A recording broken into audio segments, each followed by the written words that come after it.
Hello, Clashers, and welcome back to a brand new episode of the Culture Clash with your girl, Luis Villalón, back for another Friday and back with so much more stories about pop culture, but most importantly, with some of the most interesting co-hosts that you probably have never heard, that you are probably obsessed with, but I know that you are nosy and want to ask questions. Today, I am so honored, you guys. I am sitting down with one of the most influential artists of our city. Wow. Yes.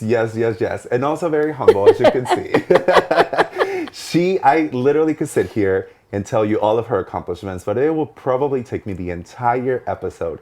So I'm just gonna lightly tell you about her. She was the creative director for Blink here in Cincinnati in 2017 and 2019. She's a narrator. She is also a former art teacher. But to me, she is one of the most interesting people with the most interesting fashion I have ever experienced. Please help me welcome Pam Kravetz. I'm going to help me welcome. Oh my God, I want to meet her. She sounds great.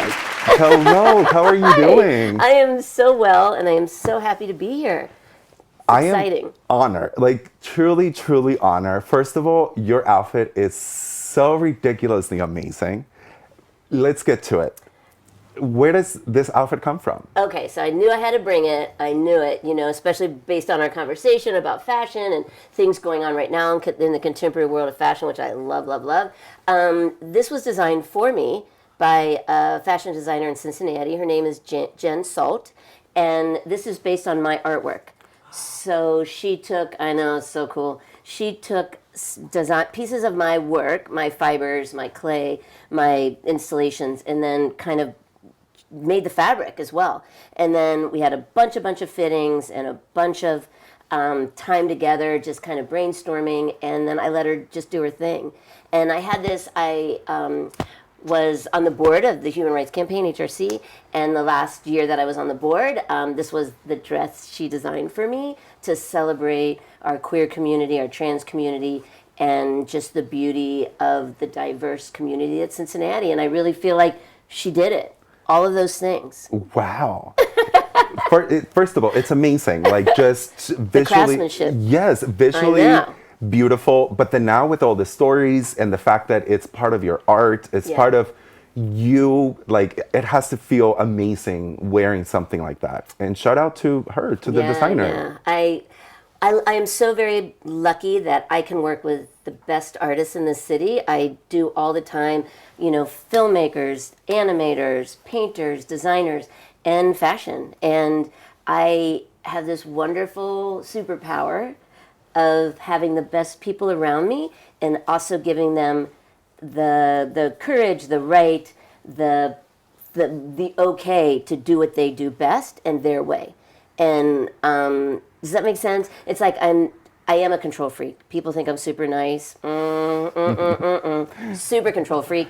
But I do it in such a way that is very empowering to other people. And so I love it. I love this. I love my piece at the CAC. All these things that my friends, my people around me help me to create in such a beautiful way. And I think it's because I let them do what they do best. Yeah.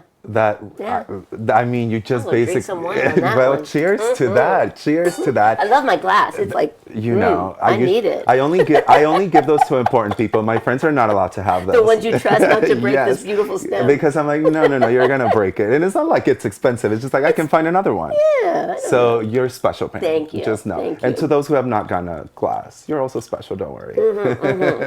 Don't worry. You're really special. Swear. So I have so many questions for you. I have ahead. questions from the fans. Everything. I have questions from people that know you that really like want to get to know you. But we here at the Culture Clash have a little tradition that we like to ask our co-hosts. Who is your number one diva? Ooh, my number one diva. Oh my gosh, there's so you. Well, thank you. No, seriously. I love what you're doing. Oh my God. You're putting yourself out there. You are taking chances. You are celebrating and bringing in people to elevate and support and showcase. And you're doing it in such a gracious and kind way. From the moment we were interacting years ago, right? I mean, we kind of had this like little love affair from a distance, and I just loved your whole vibe without even knowing you. And I think that what you're doing is needed and important, and you are just doing it with so much grace and kindness. And you're my number one diva, baby. Oh my you God, are. Pam, that is. You are. Someone clip that, translate it, and send it to my parents, please. I'll call them. That is the sweetest thing. Thank you. I just happen to be a bridge to find interesting people within our city and let them express who they are.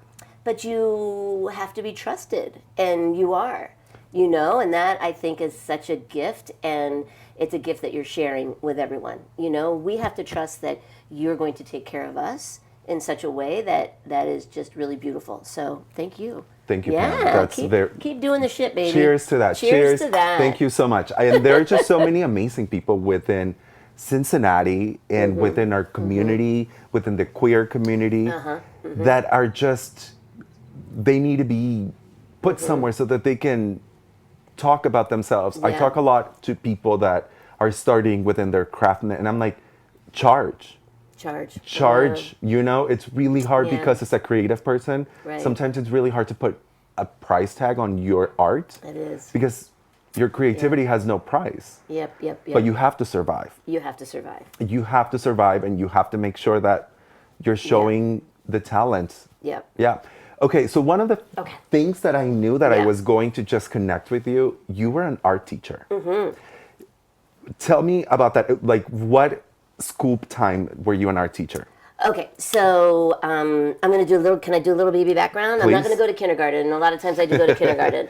But I majored in art at DAA before the P, so that tells you how old I am. And I thought for sure that like the famous curators from New York would come find me at my parents' house in Kenwood and say, Pam, we want you to have a show in MoMA. I'm like, heck yeah. Right. It never happened. I waited tables. Not yet. Well, they couldn't find my mom's house, I guess, my mom and dad. But that was before. I didn't know how to apply for shows. I didn't know. This was back in the 80s. Just wasn't something that we kind of really knew how to do.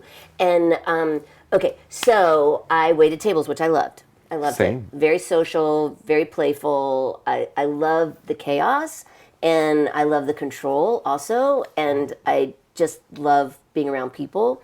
So it was the perfect career for me at the time. My friends noticed I wasn't really myself, and they're like, you're not yourself, you're missing something, and I wasn't making art. And as an artist, a creative, it's not a choice. Like, we have to create or we're not whole. And we can fight it all we want, we can do something else, but ultimately it's going to get us because it's not just what we do, it's who we are. And my friends noticed that more than I did. I became a docent, a tour guide at the CAC, the old CAC above the Walgreens, again, before y'all were born. But anyway, so I fell in love with teaching. Because basically that's what you're doing. You're teaching about art and art history. And I went back and got a teaching certification in my 30s to go back and teach. And I got hired in a school district. It's Harrison, Southwest Local. It's on the west side. And I didn't even know, I'm not a flat earther. I do know that the earth is round. But I didn't know, this was 35 years ago. I didn't know that after that 275 line, I'm pretty sure that the world just fell down. I'm like, that's it. It's gone. That's it. And so they even called and they're like, you probably don't know where we are. I'm like, no, I thought the earth stopped at 275. So it was a wonderful, wonderful career. I taught there 30 years. I started in elementary, and then elementary and high school, and I spent probably the last 27 years only teaching high school. And I loved it. I loved it. It was a great career. It was hard at times. It was joyful mostly. They kind of didn't understand who I was and what I did. They hired me, a little later in life as a teacher, which at that time people weren't really doing. And they took a chance on me, like you were saying, taking chances and doing these things. And I loved it. And they also understood that they quite didn't get me, but they got that whatever I was doing was coming back to my students, our school, and making the world a better place in that way. And they gave me a lot of freedom. And it was not an art-centric school, but they understood how important the arts were. and they, like when you were talking about the Blink Parade, I was the creative director for the first Blink Parade, and they would let me out for meetings. I'm on the board of artworks. They'd let me out for meetings, and they'd get my classes covered. It was such a great balance of being an artist, being an educator, being an arts advocate, and being supported on all levels, which is unbelievable. And to have, Yes. to have all of those Yes. opportunities Yes. that not a lot of art teachers No. out there in America No. get to. No, it was the perfect combination, and it was the perfect timing. And I see my students all the time. I went to a concert at Bogart's. Yeah, no, I still go to Bogart's. Hey, it's cool. same. And this boy was standing there, this young man, and I could hear him go, "That's Miss Kravetz." And I turned to him, I'm like, "All right, you don't have to call me Miss Kravetz anymore. You can call me Pam." But he's like, "You're my art teacher." I love that.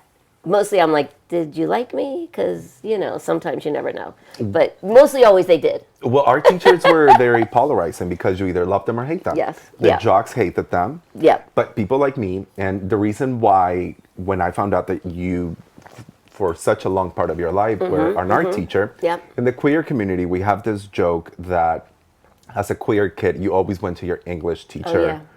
to avoid lunch or Yeah. to avoid being Yeah. bullied, right?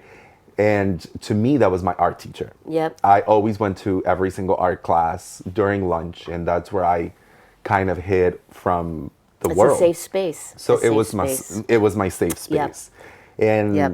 so I don't know if any student of yours have ever told you that, Yes. but it's very special. It is. It kept me from out of trouble. Yeah. It kept, and Yeah. I also found out that your mom was a English teacher. Oh my gosh. So, How did you know that? well, because it just all, well, I was telling Liam about it. I'm like, Pam was meant to be mother. Like, she was meant to be mother to the gays. Yeah. She comes from, it's like she comes from an English mom. Yeah, Who yeah. probably had a lot of queer kids in her classroom. Didn't know it, but yeah, Right? probably, Then yeah. Pam was in Yeah, art art school teacher. in Yeah. Harrison. Probably had a lot of queer kids. And I mean, really, you were meant to be. Oh my God, you're gonna make me cry. I'm- I love that so much. I'm gonna say that you're probably the Liza Minnelli of the art world. All right. of the art teachers of just inheriting this love. Wow. Oh my God. See, this is why you're a diva. This is truly the best diva. So always my students knew right away that I was a safe person. And I was in the first time I was in the Pride Parade, which was, I don't know how many years ago, but do you remember I used to drive the bathtub for Arnold's? Yes. And I would dress up and, all the things. And it was a motorized bathtub, and I would drive it down, and my friends would dress up with me. It was so fun. It was just really impactful, visually impactful, because, that's my thing. So I'm in the Pride Parade, and I had these young women that came to my class, like before class started. And all they said was, "We saw you in the Pride Parade." And it made me cry, because I'm like, oh, yeah, you knew that I was cool. But now you know that I am truly the person that you can trust and be with, and I love you any way you are and all the ways you are, and this is your safe space. So between me and the music teacher, and we were very, very good friends, so between the two of us, we would have at lunchtime, early in the morning, we were the safe space, and I loved being that. My art teacher was that for me. I wasn't a good student. I struggled my whole career. I just really had a hard time learning, and my art teacher was my safe space. She let me come in, and the other teachers understood that this was like Pam's trying her best. She's just not good at these things, but she's good at that. So we're going to support her in that way. And so having a teacher, a grown-up that's not a parent, an aunt, an uncle, a grandparent, that you can go to and you feel safe with, I think is one of the most important things we can do as an educator and as a human. But kids spend, 8 hours a day with us. And being a place where I know and they knew that they are welcome here anyway that they are and present themselves is such an important thing. Yeah. That you Yeah. just said it beautifully. We as queer kids, because a lot of people who think like, oh, queerness just happens when you hang out with queer people. It's like, no. Yeah. I No. I remember being in middle school and I look forward to my art class Yeah. because my art teacher understood. And like you said, to me and to many people, she was cool. Yeah. But then seeing someone at the parade is like, you go from being cool to being safe. Yeah. Yeah. To know huge, that, huge, yeah, huge. if the Yep, world yep, yep. and if this school comes against me, I can run to your room and we'll escape together out the window, Yeah. sort of thing. Yeah. Not Oh, that yeah. it would happen or No. God forbid anything like that happens, but But it's a very knowing. safe space. Yeah, So yeah. thank you. Thank No. you. In the name of all of the students that walk through your classroom. Oh, Thank thank you, you. thank you, thank you. It's amazing. And now you Wow. support them. Oh, yeah, all the time. Supporting them. I come to their art shows. I help them get into art school. I love when they're waiting on me. I love that so much. They're just so cool, and they're in the coolest spaces. And I can remember going to Salazar's, and one of my most favorite students was there, and he was like in tears when he saw me, and knowing a queer student that was safe in my room and loved when I saw him and all that. So supporting them not only in the classroom but in life and everywhere I can be. Yeah. No, I mean, like I said, to me, I really am just sitting with my art teacher who got me through so much. I feel so Yeah. it feels good. Now, were there ever a time, let me ask Okay. you from another perspective, Okay. right? Okay. Because I was a young kid running into the classroom. As a teacher, were there times that you might have seen queer kids struggling with who they were? You saw them not being themselves, and like, how do you handle that? A lot of people always ask me, like, how do you help someone come out of the closet? Oh, that's So as someone who experienced, I'm sure, a lot of those type of personalities, how did you handle them, or do you recall a time? I think there are many times, and I had to say the world was different, and teachers had a little more autonomy. Is that the right word? Like we were actually allowed to have a conversation with a child. Yes. You know what I mean? It was different. So yes, there were times when you never, like, I am not a psychologist. I am not I'm a social worker. I'm not a person that's educated, and you have to be very careful, because you might intend to be very helpful, but you're not saying it in the right way, or you're not opening the door in the right direction. So I would talk to also my counselors, and counselors that I trust, and counselors that I knew were queer friendly and supportive and all of that, and say, I have a student, I feel like they're struggling, I'm seeing it in their artwork. A lot of times you can really understand where a kid is coming from on the art that they're choosing to do and the way they're presenting themselves in that way. And we would talk together and then talk to the student if it was okay. And just say, hey, we both are just noticing you're kind of not yourself in class anymore. You're not showing up to class the way you were, is a better way to say that. And, is there anything going on? Is there any way we can help you? Is there any way we can support you? Because it's a very fine line of not being too intrusive. Grown-ups, different. Grown-ups, like my friends in Queen City Charities or HRC or on the street or dancing to DJ Boy Wife or whatever, that's different. But when you're talking with a child, it is really important that you are understanding the whole person, which I am not educated in that. I am educated in understanding art and understanding how, how we relate to art and our history and that kind of stuff. But I needed that support within the social working kind of counselor space. So you have to be very thoughtful. Of course. And Yeah. you mentioned something about like a grown-up conversation about homosexuality Yeah. versus a teenager or a child, because you wanting to help a child, bringing up the subject can just be opening up a can of worms, Right. because that child can be going Right. through a time where I'm like, oh, I'm hiding it so well. I haven't been bullied all week. And then Right. suddenly a grown up tells you like, well, we have noticed that. Yeah. And then in their mind, they can think Yeah. completely different. And it's very crazy. Yeah. The other thing that you also mentioned that now you bring it up to your former students is the art that you create. You were saying that as someone creative, I always tell people, I'm like, I Yeah. have to have some sort of creative outlet because my mind is so damn creative that if I'm not doing something good, my Yeah. mind will start creating scenarios that are not good. Oh, So okay, it's okay. like you Right. either jump Right, on right. you either jump on the train and start creating what you want to create. Right. Because if you just let your mind wander, Yeah, yeah, yeah. oh, we're gonna create some So- awful scenarios. Yeah, yeah, yeah. You're gonna create this world where everyone hates you. Yeah, yeah. And none of it is real. No. The same way No. none of art is real. Yeah. It is just an expression of who we are. Right. So right. if you're a creative person, stay creating. Yeah, you gotta keep doing the shit, man. You can't, because I think also too, it like we said earlier, it's who we are. It's our DNA, and to suppress that, like suppressing your homosexuality or your, it's like you're suppressing things that eventually you can't take it, and you gotta get it out there. And why not get it out there in a way that is a little more fluid, a little more kind to you? And I've always used art as that for me in so many ways. Yeah, yeah.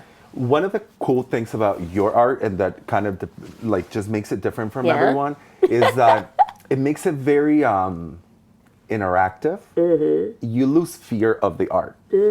Sometimes I think sometimes like I love Yes. going to an art exhibition, Yeah. but you're like, don't touch that, like make sure your glass, like your wine glass is not sitting anywhere, like, oh, don't speak too Yeah, loud. yeah, yeah. And I love just coming in and messing up things. Yeah, and yeah. the interactiveness that I think it's the exact same as you going to an art gallery with a glass of wine. Yeah. The way you are acting is part of the art exhibition. It's part of the persona, right? But you dumb it down so good for us people who are not as much as involved in the art, where you're like, wait, I'm having this experience. Yeah. And maybe I want to have that experience and going to an art museum and being quiet and Yeah. going over my thoughts. Right. But So- I don't feel welcome in that space. Yeah. Exactly. I think that is true. Okay, so many things that you said. Yes, 100% yes. So my art, if you're not familiar with it, it is very interactive. It is, I always say the art comes to life when the viewer interacts with it. I love art on a wall. I love art on a pedestal. I'm very much drawn to that. But the work I create, and I create it a lot with my husband, he's an engineer. So he helps me make things move. Yeah, yeah, yeah. I mean, it's Wow. kind of funny the way we work together. But I want you to come in and alter and change the space, and you become part of it. I love that so much. A friend of mine once said, and at first I was a little offended by it. He said, "You make fine art with a little f, like it's a little letter." And I'm like, huh, what does, I'm like, I want to make fine art with a big fat capital F. Right. I'm serious, I'm educated in this. This is my life. This is my story. How dare you call me little f? And then later I'm like, oh, I kind of like little f. Little f is the gateway. Little f is the welcome. It's like the quality of my work is super high. The thoughtfulness is 100% there. All of the parts, all of the traditional things you need to do to make a good piece of art, because there are rules, there are things. You can break them, and sometimes it works. But ultimately, the thing about my work is that you are welcome there, and that's important. And like the opera did that when I was in college. I took summer opera. It was like an easy A class, one of those. And so there's like hundreds of people in the lecture hall. It was Simon Anderson, and a bunch of us took it. And he would teach us about the opera, and then you'd have to go see one. And I think the opera charged students at the time $14. Isn't that weird? It's like 40 years ago, and I remember this. Wow. But because it was monumental for me. And so you go to the opera, and then you have to write a paper. Well, everybody went like once, and they hated it. And I went, and I loved it. I loved it. Not everybody hated it. There was this David Knight. He was super handsome. I can remember he showed up in his like tight jeans and a black T-shirt, in Here the comes 80s. boy. So Oh my ruining the God! I'm day. like, really? You Like, said- you're so cool. Anyway, I felt like that was such a great gateway. It was like, we want you to come. We're going to make a ticket accessible to you. We want you to be here. We're going to educate you. You're going to teach you. And I feel like that's what my work does. And I think that's the art teacher. You're never going to get rid of that art teacher in me. I always want people to walk away with a new understanding of something. And mostly always it was just about yourself. My work is very self-portrait. Frida Kahlo, the Mexican surrealist Love her. artist, me too, said she makes art about herself because she knows herself best. And I always say I make art about myself because I love myself best. Yes, But as you should. it's so for a very, very long time, and still now today, the piece at the Contemporary Art Center on the 6th floor, it's about you loving and understanding and celebrating you. And I love that. And then the piece I did about my dad, growing up with a lot of anti-Semitic hate, Very. at the Weston Gallery, that was just like maybe 3 years ago, was I think my Uncle Gershom was a golem. And also interactive. Yes. Completely interactive. There were puppets you can move. There's things you can turn. My husband made an automative, which is a puppet, a kind of a puppet thing that you move around. And then there was a cranky, which is an Appalachian storytelling thing. So everything is interactive. There's sound, there's light, there's music, there's words. Everything is educating. Everything is that. And then, but it's still self-portrait because it's me and my family. But I also realized that I needed, especially in this climate that we are in, and all the things going on, I, as an artist, need a call to action. I can continue to make art about me, which I will, because I think it's great, and it's my therapy. My mom would say that she thinks my art is cheaper than therapy. I'm like, no, it's not. Art supplies are so expensive. Believe me. I'd be better going every week to see someone. So I decided that I want people to walk into my show and I want them to leave with a call to action.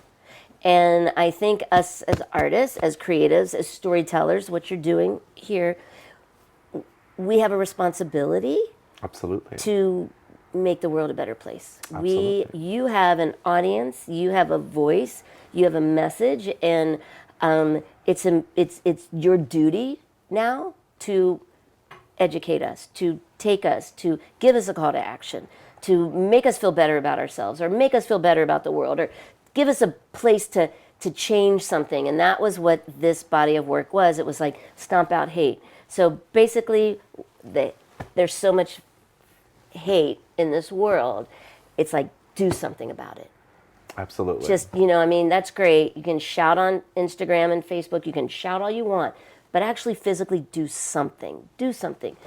Join HRC. Join a museum. Join, like be a member. Be proactive. Let's, screaming from behind a computer is one thing. But actually doing something really matters. And that is where I feel like my work is going now. Still interactive. Still the viewer makes it come to life, but now I want you to walk away and say, oh, she gave me a job. I got to do something. I got to do something. Like something that wakes you up and makes you want to fight. Yeah. That's Yeah. what art does. And unfortunately, Yep. Oh. let's pour some more wine. Let's definitely let's pour pour some some more more wine. wine because this is getting good. So when you talk about call of Yeah, action yeah. and the crazy things that we are seeing in the Yeah, world, like yeah. the hate, the everything, we try not to get political here. But one of the beautiful things that come from chaos is art. Yeah. And I know you love fashion as much as you do. Really interesting to see when the world is in the most chaotic. Yeah. The fashion and the art and the creativity from people, Yeah. it's insane. And it all makes sense because we all need a little bit of escapism from it all. Yeah. Yeah. I always go back to like, if there is something crazy going on, then Dali comes to life. Schiaparelli comes to life because we need realism. We need. Your pin. Shout out to Liam Haehnle for allowing me to borrow this Gorge, Schiaparelli gorge. piece. He will never my see it gosh. again. But You're right, because thank I'm you. walking home with it. Right. Pam and I are fighting over this piece after the show. Yeah, that is so But powerful. you always get such beautiful art from the chaos in the world. But from there, it's like, what are we doing? Right. And Right. sometimes it's very intimidating for everyone. But start within your community. Right. Start going to Start art local. shows. The smallest thing that you can do, Yeah. I tell people, I'm like, go thrift a piece of clothes and take it to your tailor. Yeah. Give them a job. Yeah. Stop Yeah. giving these big corporations your money that Absolutely. you're going to throw away that dress that you just bought. Like, there's just so much that we Yeah. can do. And all of the art and all of the creativity is always a great It's getaway. an outlet. It is. I mean, we think of like wheat pastings and like Shepard Fairey and JR that do these, huge street art things that are about celebrating who we are, supporting who we are, and also yelling. It's like, this is not okay. This is not okay. What's going on is not okay. And I'm going to do it through a piece of art, and you're going to see it. And I love that our streets have become our galleries, and they're also hugely political statements. Yes. And artists have always been that from the beginning of time, from the cave paintings in Spain and France. It's like, these are our messages, these are our stories. It's the first way we know that humans communicated. Always. Like, it's through the art. And I love that, and I'm sorry that we have to have such a whirlwind of an awful situation that is going to elevate and support and showcase all of this creative power. Exactly. But it's what we do, and we are the storytellers, we are the documentarians. We will not let history be erased because we are the ones carrying it. And I love that. And we're creating history. We are. Now, I have a question and I Okay. have an idea. Oh. Have you ever done a fashion line? I never have. Should I? Yes. Okay. That was one thing. Okay. Looking at your dress, I can Yeah. envision like 5 pieces. Like I want I want just a t-shirt with the big this. lips. That's it. And just your name on it.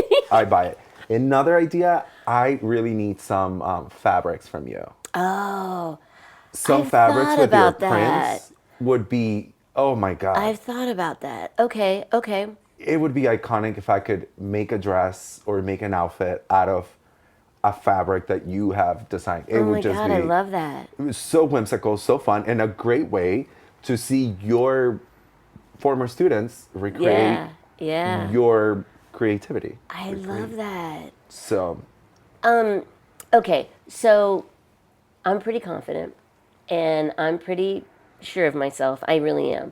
I've worked really hard to get there. Like this is 64 years of 60, I guess, 3-year-olds old, struggling to figure out who I am and what I want to be and the story I want to tell and all that. How do I do that? Like, how do I think that my work is such that you want to buy it? Like, does that make sense? Like, teach me, oh wise one. I want to know. listen, I am not too confident on myself, but I am very delusional. Okay. I've said it on the show, and I will say it again. My delusion is my reality. My delusion is my reality. That's my first T-shirt. Yes. Sorry, we're doing it together. Done. A collaboration. Let's do it together. And that is, yeah. I always think about if you are willing to buy a T-shirt that has someone else's last name Right. splatter across your chest, Right. you should be delusional enough to want to make art and wear it just like that. Okay. And you should be Okay. walking into Bergdorf Goodman and seeing Yeah. that T-shirt and be Yeah. like, damn, I would pay for it. Yeah. Because I know you would. I would. So get that Confidence, perfect. Now add a little touch of delusion. Okay, confidence and add a touch of delusion. Yep. Hey, P.S. You are so handsome. I'm having a hard time like concentrating. Oh my God. Yeah, yeah. Thank you, Pam. Yeah. That's very sweet. Like very, inside very out, sweet. just beautiful. Thank you. Thank you. Okay, I'll be Speaking back of on husband, track. speaking of husband, Yeah. handsome. Yeah. Your husband. Oh, He is an engineer. engineer. Is that how you end up being a mascot? No. Oh my God. Let's talk about Oh that. my God, yes. So, okay, so at UC, undergrad, I was the UC Bearcat. I was actually the mascot. For 2 years, there's a team. In the second year, I was the captain of the team. So there were 8 of us. And I met Craig later. I have a beautiful son. His name is Max. And I had him with my first husband. And I married Craig after he read an article about me in the Inquirer about my art, and asked a guy that he worked with at Ethicon if his kids still went to Harrison. The guy said yes. And the dad took it upon himself, the friend of Craig's, took it upon himself to ask the daughter to ask me if I would go out with his dad's friend. So that's how you guys That's met. how we met. And how long ago was this? We've been married 18 years ish. Neither one of us can remember, so we decided if we can't be mad at the other one because we're like whatever. That's good. But my world has changed in such the best way that So I have ideas. I have all these ideas. I get a commission. I get the art museum to ask me to do something at the rec, or whatever. And I'm like, I have these ideas. I have these ideas, and I will draw them. I will sketch like some of my kindergarteners would have. Very simple. And then Craig will say, okay, so you want it to be this, and you want to be able to walk through it. My piece for Blink, Dazzle Doodle's House of Fun. Yes. I had an idea. Craig figured out how to make that idea come to life.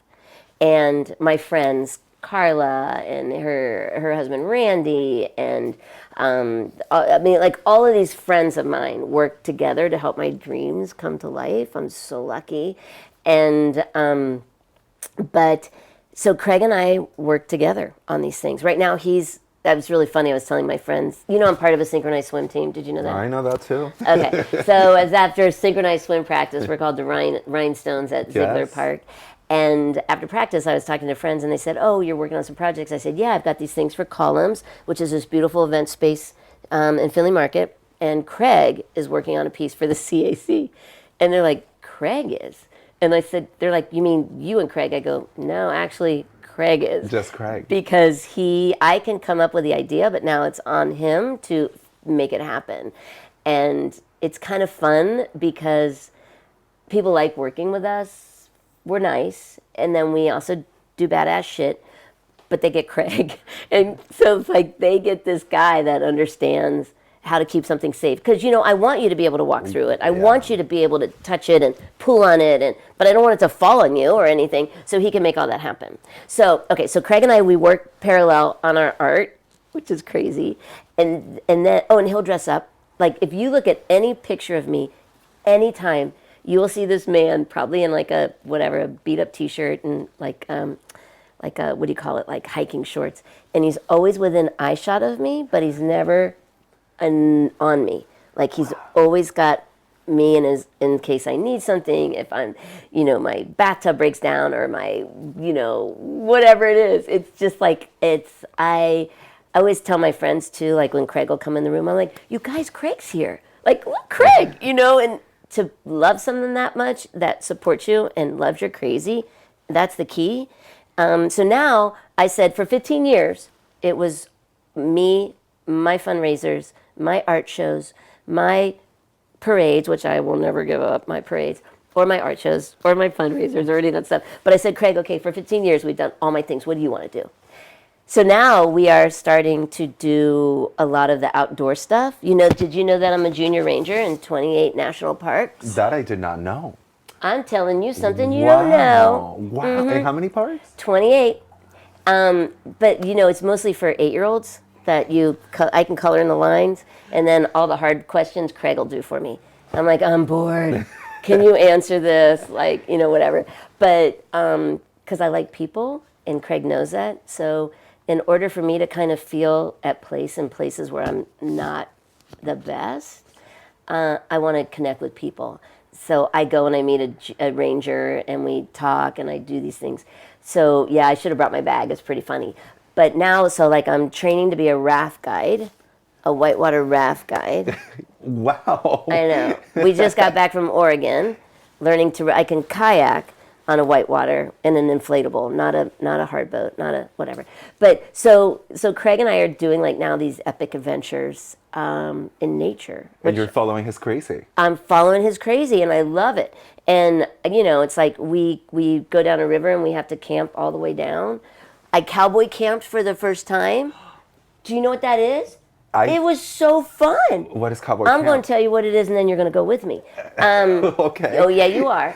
And you don't have a tent or anything. You just sleep in the open air, which I know doesn't sound that crazy, but there were like rattler snakes there, and sometimes there's scorpions and all that kind of stuff. I'm not sure I'm going to sleep with scorpions. Rattlers don't want to be around you, but scorpions, like, I don't care. They're like, me. So, but anyway, but I'm kind of doing this in the same way I do my art. Like, everything is kind of performative in a way. Like what am I wearing? What am I, you know what, I don't, like, I've taken this outdoor thing to this whole other level. And luckily on the river, they have a tutu thing. They like to wear tutus on the river. Oh, Who knew? All these badass, like, you know, dudes and dudettes. They're like, but they love to wear tutus, and there's always a dress-up night, like a costume night. I'm like, okay, you're my people. You're my people. That's when you realize we're all a little crazy. We're all a little crazy. We are all a little crazy, and when you meet your crazy, also, talk about the dream team. As an artist, having a husband who is an engineer, I mean, that's crazy because, you know, half of the things, like you said, we would just hang it by a thread. I know. Because it looks pretty and hope for the I know, best. and please don't get anywhere close to it. Right? Yeah. I mean, it is the equivalent of a fashion Yeah. designer finding someone who's a seamstress. Right. That's exactly true. Wow. Craig sounds like, does he have brothers, cousins, Yes, sons? they're all taken. My son's a dreamboat, but he's got a super great girlfriend. Okay. Like, we love her. Okay, well, we love her. We love her. And then Craig has 2 grown-up girls, and they're great, and they have partners, husbands, and so Craigie has 4 grandkids, which is, okay, so this is, so I'm like a step-grandma, and my name is Pinky. Aww. I know, it's so good. Because Pinky. did you know I started a yarn bombing group? I also know that too. Yeah, the Bombshells of Cincinnati. Yes. I'm such a poser that I don't know how to knit or crochet, but I like to have fun and I like to bring my friends along. So they're still doing it. I'm not part of the team any longer. But why am I telling you that story? You're Pinky. I'm Pinky. Pinky. Okay, because I love you guys. Thank you, keeping me on track here.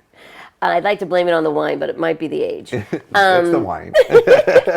So I'm teaching, and one of my students had on, remember when Victoria's Secret had those pants that had like pink on the back? Of course. Everything was pink, pink, pink.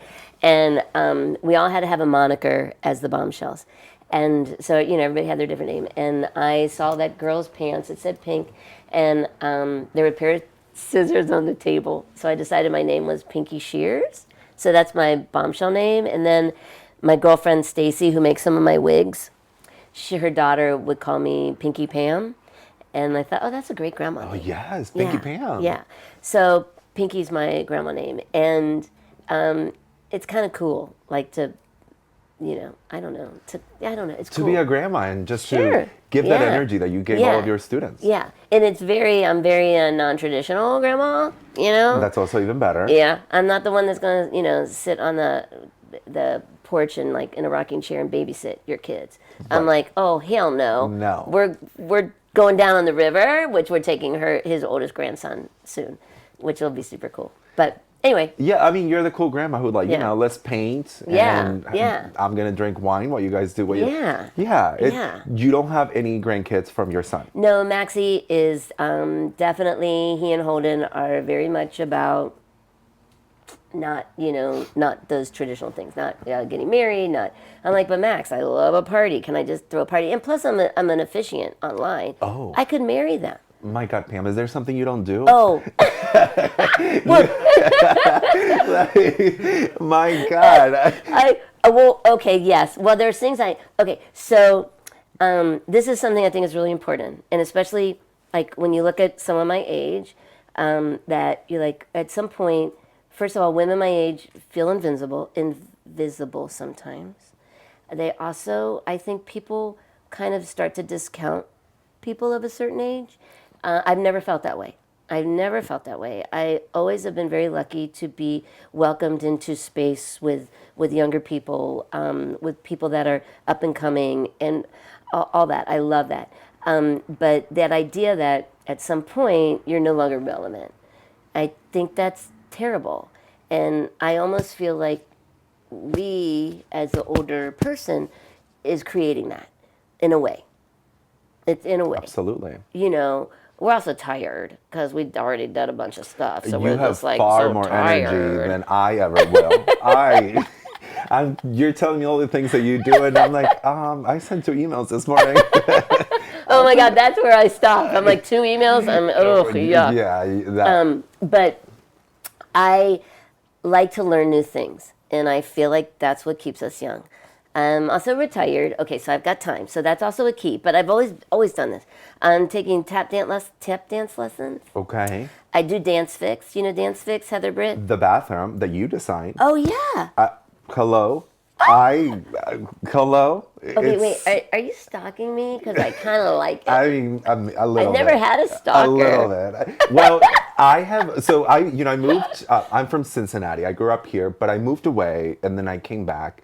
And after coming back, like, I kept hearing about Pam, and I was like, okay, it's Pam. Then I kept seeing your friends' stories, and I kept hearing about Pam, and then I'm like, Pam, and then like everywhere is popping up, and then Blink, who is becoming one of the best things in the Midwest. Yeah, absolutely. I mean, truly one of the most beautiful things that Cincinnati does. I agree. And I had to do a little bit of my homework, and then I was like, oh my God, an art teacher. Yeah.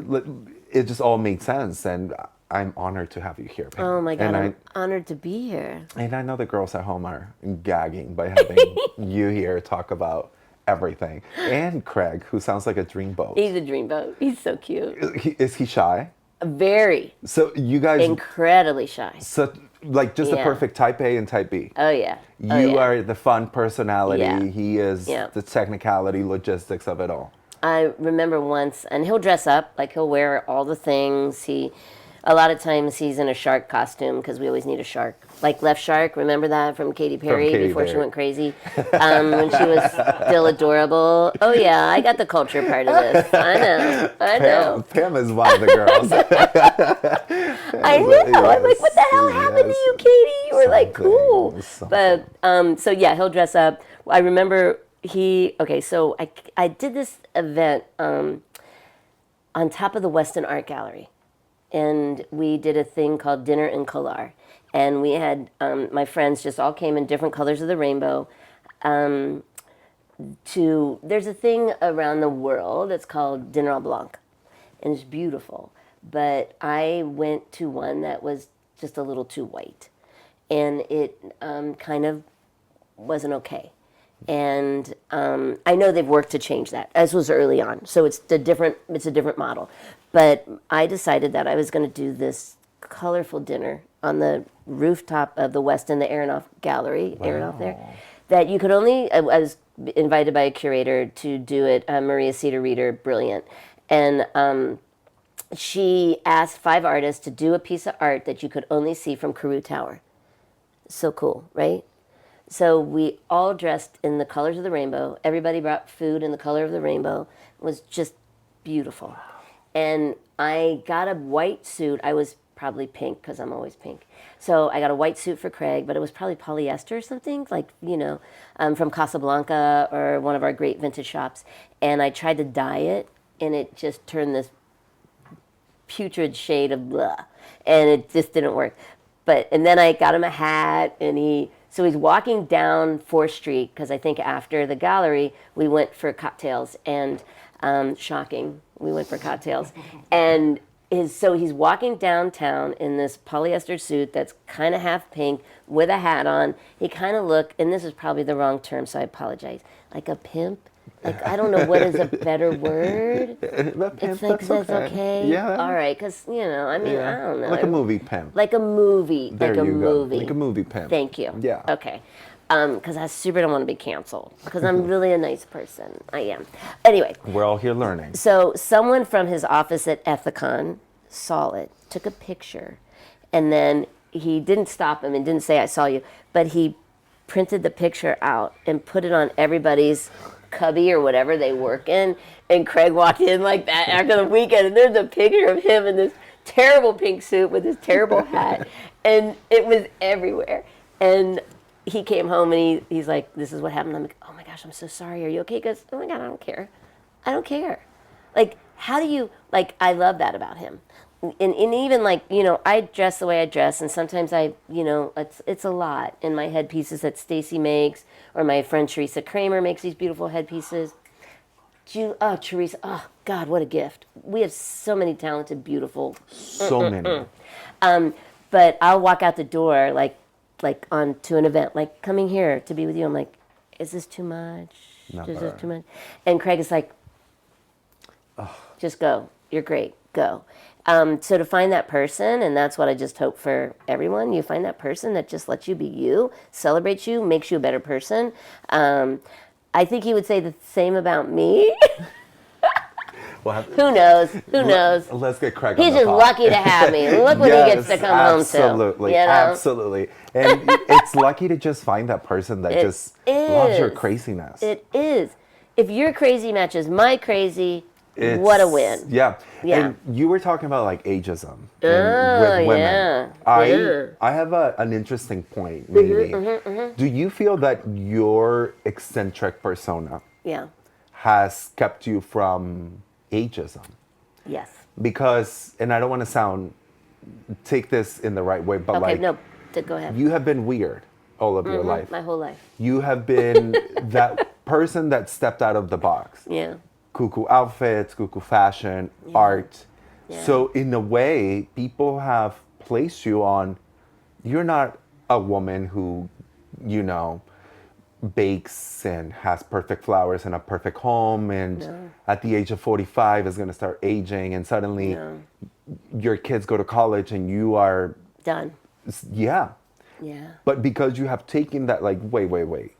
Yeah. All of those negative things that the world could see, I am embracing it. Yeah. My cuckoo-ness, my fashion, my all of it. Yeah. And you can't tell me otherwise. Yeah. So now when it comes to, being a woman of a certain age, you can't go back and be like, oh, suddenly I'm going to start caring about what you think. Yeah.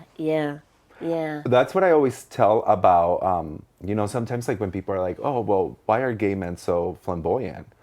And I'm like, they're just in touch with their femininity. Right. And because they have already been gay by you. Yeah. What's a little more gay? What's a little more? Yeah. And that, I feel like there's such a kinship with me. And I love that you, like, I remember when I was emceeing the Pride Parade, and I said, this is such an honor. It should go to a queer person. Like, it should. It's like, Evan, I love Evan. And now Michaela's doing it. And I did it for a couple years. And Brooklyn Steele Tate, do you know Brooklyn? I don't think so. Amazing drag queen. One of our beginning, like with Penetration and like I love Penetration. Love. Yes. And I would tell her, and I said, it's okay. Like, I know you asked me because I kind of have and it's also nice to have an ally that, welcomes everyone. It's like we all are part of this community. There's no line. Like, we're all part of it. But Brooklyn would say, Pam, you're the queerest person I know. You're like, of course you should do this. And which was such an honor for her to tell me that, and to be welcomed into such a beautiful community in such a loving way has been a gift to me. And I feel like the queer community has kind of supported me from the get-go. My high school art teacher, my people throughout my life have just really been part of that LGBTQAI plus community that have just said, you got a thing and we like it and we want you to be part of our world. And that's what HRC did for me, and that's also what Queen City Charities has done for me.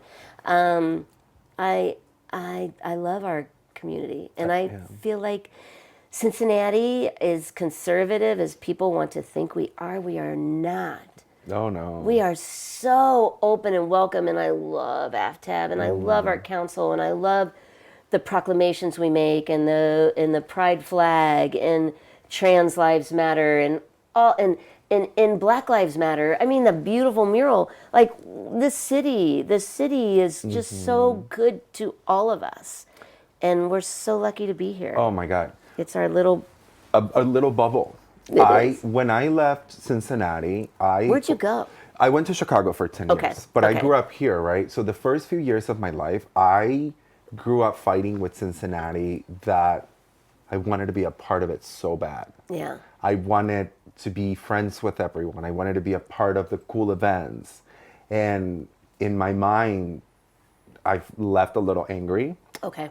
Then I discovered myself. Okay. Then when I came back, Cincinnati like just welcomed me with open arms. But then I realized that Cincinnati was welcoming the real self. Oh, Because wow. Cincinnati was like, we needed Okay. you to be more Latino. When you thought you was over here hiding your ethnicity, your culture, because you thought Cincinnati didn't want this. And then I came back more Latino. I came back more gay. I came back more me. And suddenly, like, Cincinnati loves it. And I'm like, wait, where was this love when I was like trying so hard? And it's when it like just came to me wow. that I was like, you weren't being yourself. Right. So Cincinnati couldn't really take you because you were being authentic. And now that I'm here, I'm just like, yeah, I'm very Mexican. Yeah. Yeah. You're going to have to deal with it. Yeah. Yes, I'm very gay. Yeah. Yes, I'm a very pro-feminine and all of that. Like, I don't care. You are you. Good You are for- you. You don't agree with me? That's fine. Yeah. So that's what I feel like Cincinnati has done for me. Just made me realize, Wow. like, if really Cincinnati is not that conservative. No, it's not. It's Cincinnati really just not. does It's not such care a- for the fakeness of it all. No, you're They, right. They really don't. You're right. Yeah. Okay, so, all right, so I'm going to turn tables on you and ask you a question. Ooh, okay, go on. All right, so you're here, you're in Cincinnati, you're not feeling the city is getting you and supporting you, and you go to Chicago, which is a great town. I love Chicago. You discover yourself. You feel comfortable with who you are. You celebrate who you are. You elevate who you are. You become more of who you are. You bring that gift back to us. So I will thank you as a Cincinnatian for doing that and coming back and giving us a chance. Because I think so many times what happens is we leave thinking it's better.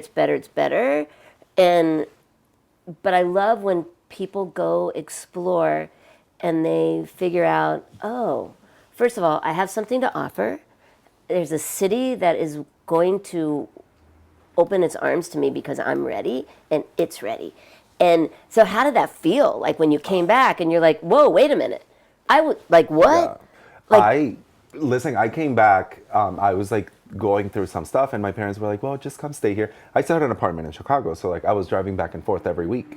I would stay with my parents 3 days. I would go back for 2 weeks. And through that, like 6 months, there was this group of friends who it's my very core group of friends. Mm-hmm. And they were throwing the smallest yet most meaningful parties. Mm-hmm. And every party kept getting more ridiculous and more extra. And it just started feeling like that group of people started embracing that wild side. For example, we had a picnic in Washington Park, which we were told like, hey, you need a permit for this. Because we brought flower arrangements, we brought tables, it was a whole setup, right? Yeah. And I told the guys, I'm like, listen, we're sorry, we didn't know. They were like, just next time, make sure that you Oh, get that. don't you love that? And my friends were just so supportive of the craziness. Right. And now they're Right. just as crazy as I am. Right. They love and approve of this, and they were at the Pride float with me, 95-degree weather, and we were just having the time of our life. Tell me about your Pride float. Oh my God, so much fun. So Okay, thanks to tell me. Jake Hitch, we were able to be on the Pride float. Love. I have never been on Pride, like on the Pride parade. Yeah. And one thing that we talked about with my group of friends after we were on the parade is that for the longest time, we felt that as this little gay show, we could not compete with a Facebook float. We felt that, I mean, Facebook is going to give Gay Pride $20,000, $30,000 to be on their parade. There's no way that my little show can ever do that. Right. Then to be on the parade, to feel all the love from people and understand, I'm like, wait, this parade is not about corporations. No. This parade is not about the $20,000, $30,000, $40,000 that any company can give. No. This parade is about us. It's about these homosexuals walking down the street, because I want these pictures when we are 50, 60, 70 years old. I want to look at the Cincinnati Enquirer and be like, the culture clash was on the parade. Yeah. And that is history. It's history. That is I love history that we are doing. So it meant so much. My mom walked with me. Oh my God. My brother was driving the truck, and it was a surreal moment. A surreal moment. Now, let me ask you about like history, because I know that you have had. Have you had a gay friend or a queer friend in your life that changed you? Oh, wow. Well, okay. 100% yes.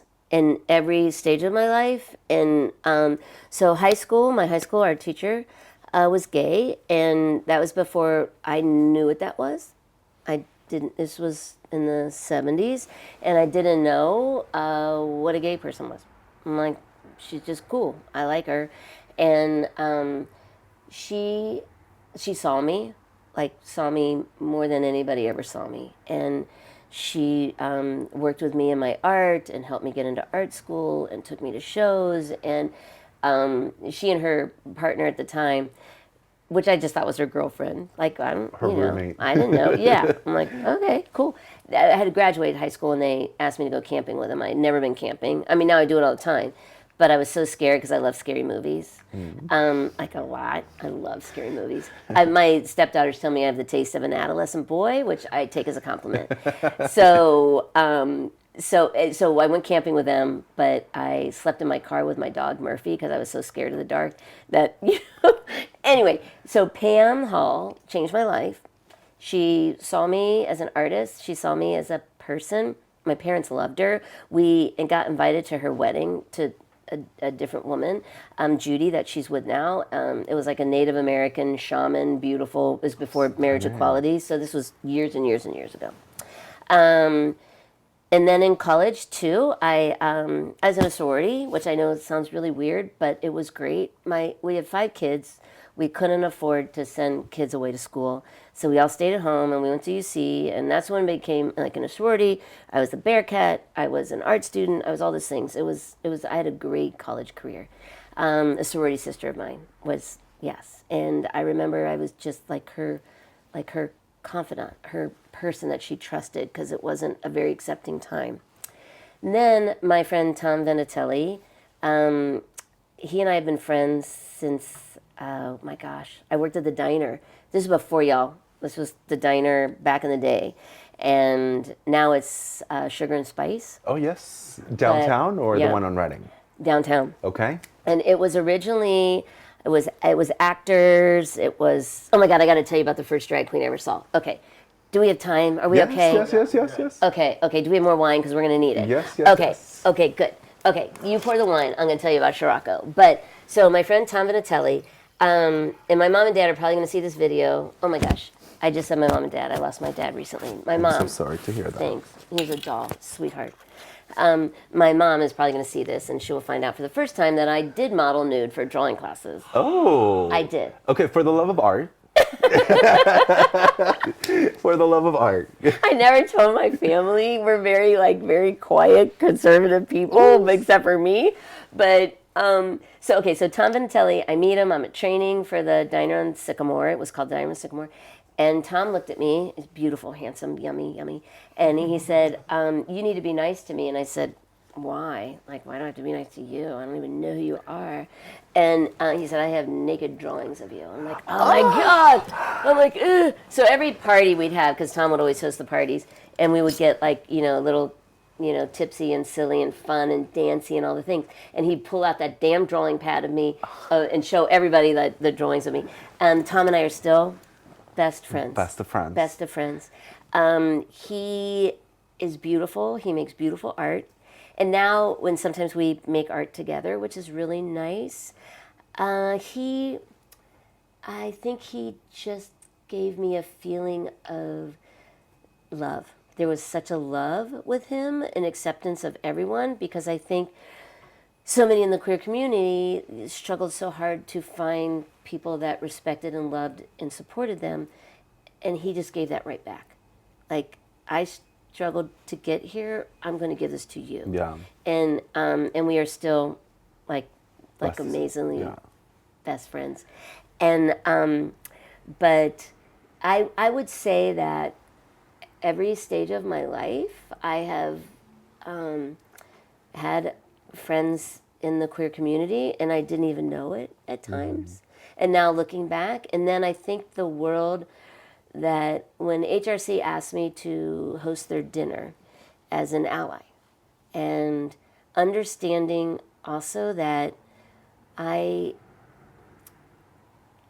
think it was a big thing for HRC, in that we need to open this door. And also, the gays do not need to be on the front line anymore. They have been fighting the fucking good fight forever. What? But I also don't mean that in a privileged way. Not in a privileged way. Both ways. All the ways. Yes. It's like we need to also be on the front lines with them. And we need to be fighting with them for equality. It's stupid. Why? Why is there even a thing that we have to think that any human is any less than any human anywhere, immigrants, anywhere? Like, it's like, why? But clearly we do. And it is our job of privilege to fight along with you. And I loved being welcomed into that community in a way that I felt needed, respected, and honored, And I got an award from HRC, which was really national HRC. Well deserved. Oh, thank you. It was because to me, joy is resistance. And if ultimately our joy is taken from us, the bad guys win everything. Exactly. They do not get to win everything. And I think that's what the queer community does. It's like, fuck you, we are joyful, we are celebrating, we are who we are, we love ourselves, and we are taking it to the streets. I love that. We ain't stopping. I love that. Not going to stop us. We've been here forever. Trans community, we will continue to be here forever, whether you like it or not. Absolutely. You will come and go. We will be here. I love that so much. I actually have a quote from you that I am very inspired by. Uh-oh. Let me find it, because it really just kind of symbolizes like what you just said. You celebrate the chaos of the everyday and a champion of radical joy. Oh. You said that yourself. I did? And I literally feel that the message that you just gave, it's exactly that. Yeah. Of just enjoy you, enjoy yourself. And if you are lucky out there to be a girl and have a gay best friend, or vice versa, there's nothing more beautiful in the world than a relationship between a gay man and a straight woman. Oh, I love that. It is, it's just like two girls without the hate, without the jealousy. Yeah. You somehow feel protected by this 6'4" flamboyant man who will probably run away before you do.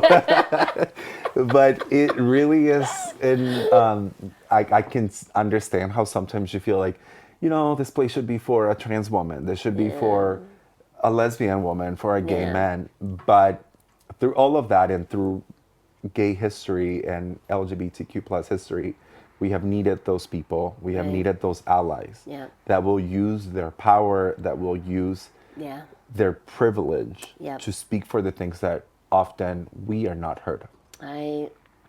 And it breaks my heart that is the truth. I feel like even though with all the chaos and the ugly and everything, I feel like that message is loud and clear, that you are not going to silence us. You can try, you're not going to do it. So back the fuck off. Because, and it's like, it's almost like I picture almost in, oh my gosh, I think it was my second year emceeing the Pride Parade with Evan. And those bad guys that are always on the side, Yes. that are Protesting like, Jesus this and all this stuff. It was, so they were louder than Evan and I, and we had microphones, and we had amps, and they were so loud. And okay, so what happened was, they were so loud, they were so obnoxious, and Evan and I kept trying to walk down further in the path so people could hear us. But then the community, what happened was all of these people watching pushed the bad guys into the road, which they're not allowed to be, because that's where the parade goes. So then the Cincinnati police circled them and pushed them into the bigger group of the crowd. They got swallowed up, like swallowed up. And I mean, I remember watching it happen and go like, I was like, holy shit. Like that was not only it was not only great for Evan and me, because now people could hear us, but it was like that visual, that motivation, that the Cincinnati police, they knew. They're like, they don't belong here. Get them. And it was just to watch them move back and back and back. And that's what the fuck is going to happen. No matter what this ugly world we're living in right now, truth and love and being who we are will always persevere over hate. And that is what I love. And I love that my friend Tom, he put my makeup on for my wedding. See, those are just moments It's like, those are the moments. Those are the special moments. And it's such like a beautiful symbiotic relationship. I don't know what you call it. I'm using big words on a because I'm on a fucking podcast. I'm using the big words. Listen, I'm an ESL student, so we're gonna have to yeah. But it's like this thing, and I don't know. I don't know why it's even a conversation anymore. We're just people living our lives. Like, what is happy. And being happy, and I think that's also the problem. Yeah, unfortunately. That, I think humans want to take down the happy. Like, well, I'm not happy. You look really happy. You're doing your thing. You're looking yummy, yummy, yummy on a float. You're doing that. Like, I'm taking you down with me. It's like, no, you're not. You can try. When I see people at the at the Pride Parade protesting, rather than being upset, at the moment you do feel upset and you're like, oh my God. But I really do feel sorry because I know that 8 out of those 10 people are struggling with their sexuality. That's a key. And like you said, they grew up in an environment where they haven't had the privilege or the safety net to come out and be on the other side. Yeah. So as someone who has been on the other side, you often just see someone else hating. Yeah. Because if I can be there, then you shouldn't either. Well, that is very kind of you. Yeah. Don't get me wrong. It gets me upset. But okay, because you want to punch him in the face? Because sometimes I do. Yes, but I know. I move on. I'm so short, though. Yeah. I wouldn't even be able to. I'm like, oh. But I would. I will punch them in the face. I've always been told that beauty is measured from the top of your head to heaven. Ah! So that means you'll be much taller than I am. Oh. You'll be much more. Oh my God, are you sure you're gay? Because I'm kind of feeling a thing. Here, do you want to talk about this? Because. How are you doing? Are you in love? I'm in love with life. Okay. I'm in love with me. I'm in love with my friends. Okay. And when the right person, when my Craig comes along, that will encourage my craziness, then great. Okay. But if not, I'm good. Okay. I am good. To that, I do want to wrap it up around talking about those women who had gay friends in college, in high school, and suddenly you are voting against our rights because you married a man who gives you some sort of stability in your life or whatnot. Yeah. Do not forget us. We are the ones who got drunk with you. We are the ones who had your back. We are the ones who fixed your hair right before you walked down the aisle. Yeah. And if you are not speaking up, you are complicit. Just so you know that. Like I said, that goes to all of those women that I party with in college and high school, and they were so, yay, gay rights. And suddenly you are voting against our rights and and ultimately your theirs. Rights. I mean, they're going for all of us. You guys are just you're the first. It's just a matter of time. It just trickles down. I mean, Roe v. Wade.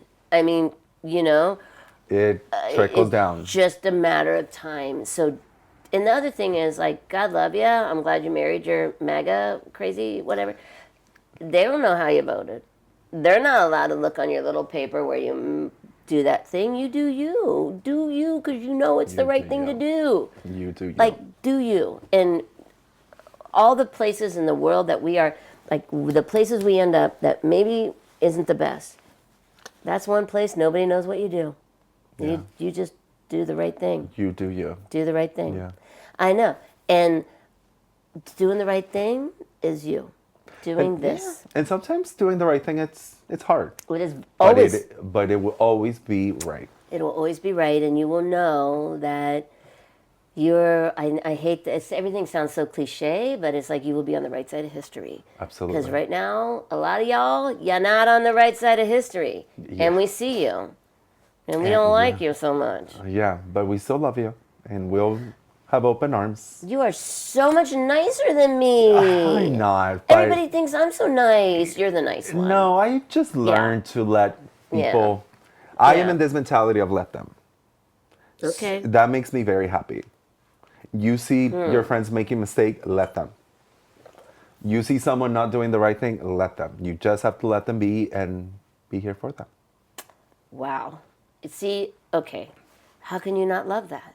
How can you not? You just got to let them be. It does not mean I have to be around you, but I'm going to let you be. Okay. Yeah. Okay. Oh my God, Pam, I could spend days here with you. I know. Is there a part 2? Can we have a... There will be part 2, 3, 4, 5. We are not going to be like Lady Gaga and Beyonce. We will give you a part 2.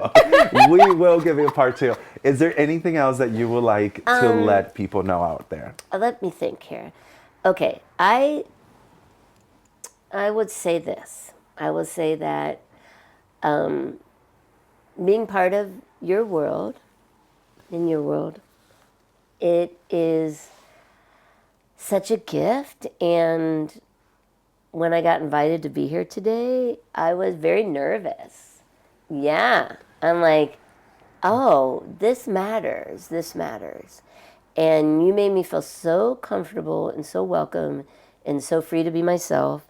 And I know, too, I know on the surface, where I feel like you're so much more evolved than me.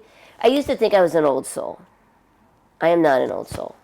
You're very young. I'm a very young soul. Yes, you are. How do you know that? You remind me a lot of my mom. Yeah? Yes. I want to meet your mom. My mom is, Liam met her. She has so much energy that I'm like, how?